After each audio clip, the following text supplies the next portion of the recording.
It wasn't that long ago that if you wanted to gamble, you had to travel a long way. Well, today, to shoot craps or play slots, all you have to do is get in your car. There's probably a casino in your state or right next door. As we first reported in January, there is now casino gambling in 38 states, which use the revenue from gambling to help solve their bloated budget deficits. The main attraction at these gambling halls is now the new slot machines. There are close to 850,000 of them in the United States, twice the number of ATMs. We Americans spend more money on slots than on movies, baseball, and theme parks combined. But with slots, there is the potential for a dangerous side effect, gambling addiction. And more people are addicted to slot machines than any other form of gambling. The story will continue in a moment.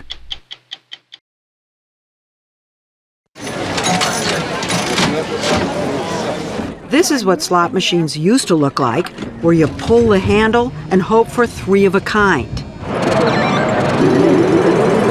This is what they look like today.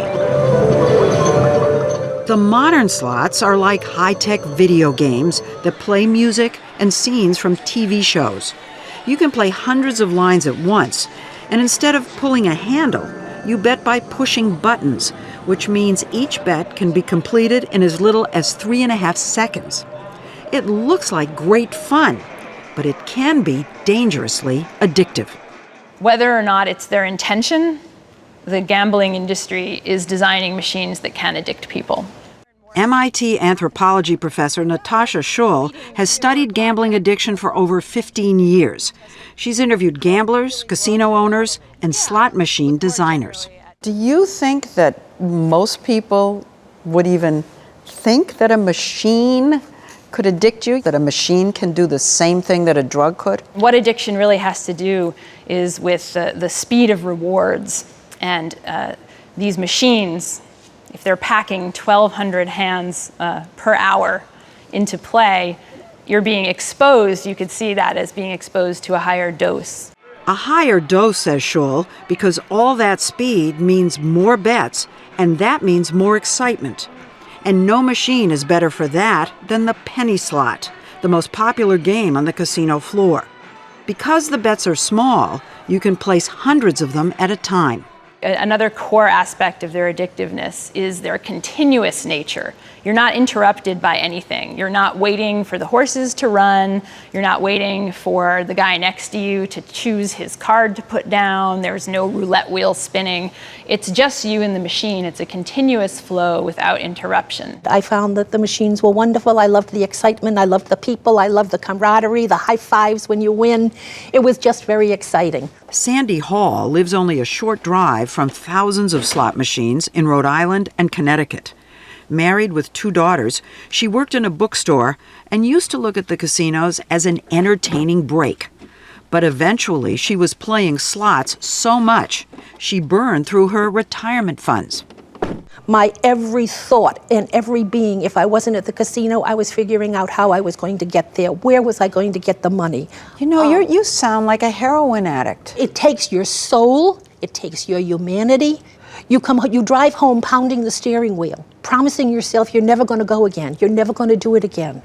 And you know that you're going down and you're going down and you're going down. I became, from a nice person, I became a manipulative, deceitful, lying person. Lies just manufactured themselves. You didn't even have to think about it. Marilyn Lancelot, another slot addict, ended up embezzling over $250,000 from her employer in Phoenix, Arizona. My daughters lived within 2 houses away. They did not know I was stealing money or gambling until one day 7 police cars drove into my yard and took me away in handcuffs. That's how they Handcuffs? found out. Yeah. This is gambling for gambling's sake. And the aim is not to win a jackpot. She's not talking about most people who go to casinos. She's only talking about addicted gamblers. Are you saying that they'd rather stay in the game than win the money?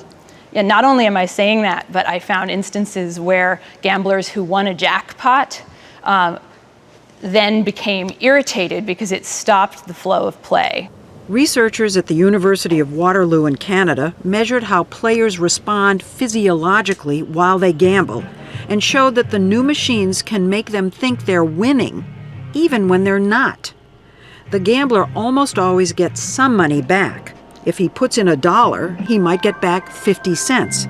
But the sounds and flickering lights trick his brain into thinking he came out ahead. The constant feeling of winning creates so much pleasure, says Natasha Schull, that regular players can slip into a trance-like state, a place she calls the zone. One gambler told me that when he's in the zone, he couldn't remember his children's name. You go into that trance, that zone, that box. Nobody can touch you. You have escaped from reality. No one can ask you for anything.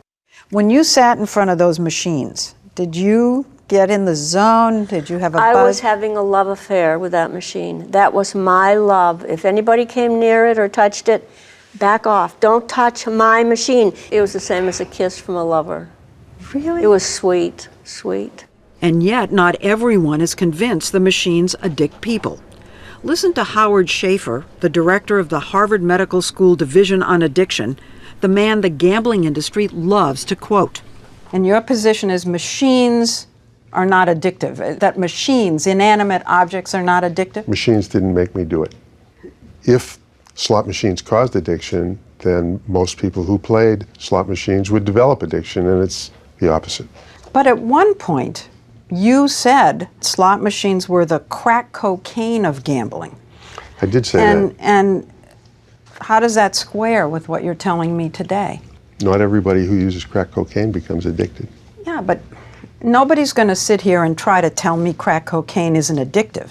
And if this is like crack cocaine, the conclusion is that it's addictive. I don't come to the same conclusion because How could you the not? majority of people that have used cocaine have not developed cocaine addiction. Only a small minority have. And the same would be true with gambling. The problem is that small minority that does get addicted is hit hard. You are getting a little dose of gambling in your brain every 3 seconds. It's a gambling IV. And there's a drip, drip. Doctors Robert Breen and Henry Lasser are gambling addiction specialists at Rhode Island Hospital. They've treated 1,300 slot addicts who, when they try to stop, look like heroin addicts in withdrawal. And they're coming in, and they could quite literally, they have shakes. The cravings they're physically having these responses, and you tell you so. It's got to be on. They got to be on something, and it turns out that they're withdrawing from the gambling. Slots in particular. Yeah. And yet, state after state is turning to slots as an easy way to raise revenue and increase jobs. And no state has been more aggressive in luring gaming in the last few years than Pennsylvania, where the opening of the Sugar House in September made Philadelphia the largest U.S. city to house a casino. So far, there are 10 gambling halls in the state with nearly 27,000 slot machines. Former Governor Ed Rendell has championed the casinos. Look, gambling is not anything we should say, oh, thank Lord we have gambling.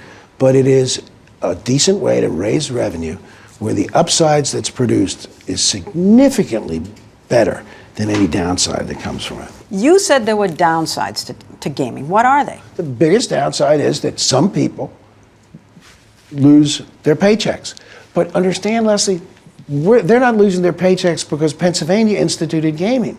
Those people were losing their paychecks in Atlantic City, in Delaware, at the racetracks, So why not lose or in it West here, Virginia. is what you're saying. Well, if they're going to lose it anyway, let's get the upside. We were getting all the downside and none of the upside. The upside, he says, is the $1 billion the state got in gambling revenue last year, which was used to provide a $200 a home property tax reduction, plus more relief for senior citizens.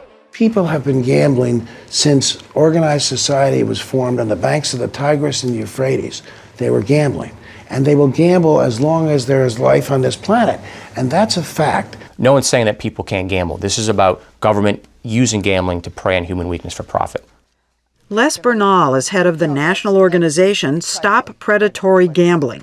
He and former Massachusetts State Senator Sue Tucker have been fighting a move to bring casinos and slot parlors to the Bay State. We're in the worst economic crisis since the Great Depression. And the daily voice of government to most Americans is, we're going to push casinos and we're going to push lottery tickets. Well, but you have a situation where states are desperate. They're way over budget. They have to find revenue somewhere. They know people will gamble. As a revenue raiser, it defies every principle. It's regressive. In other words, it takes far more money out of lower income people's pockets than higher income. It is cannibalistic. In other words, it eats other forms of revenue. When you have your citizens dumping $2 billion down the slots, they're not buying a new car, and you lose that tax. You brought these casinos to the state. Do you ever just say to yourself, oh my God, there are a lot of people who are suffering, and they're taking whatever money they have, you don't listen. And they're You don't throwing listen. it away in these casinos. And do you ever just say, oh, what have I done? You don't listen.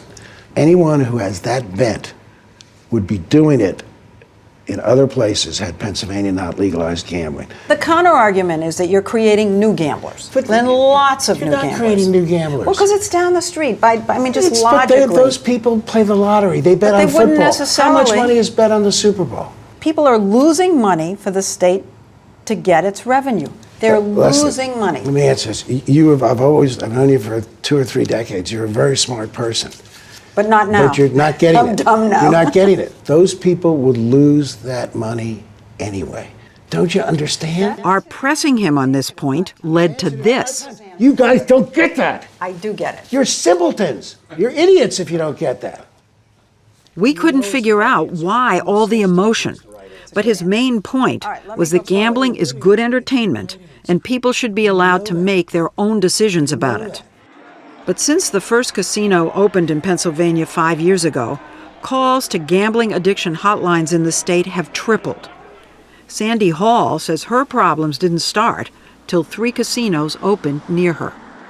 I cannot read my local newspaper without having full-page ads of upcoming events and slot play and free this and free that. The exposure is phenomenal because of the proximity of 3 casinos. Fewer than 25% of Massachusetts residents went out of state to gamble. That's a lot of people. 75% didn't. I know, but that's 25%. the group the industry wants. They want the 75% that can get on the tee and go to a nearby casino and get in trouble with gambling. That's the playbook.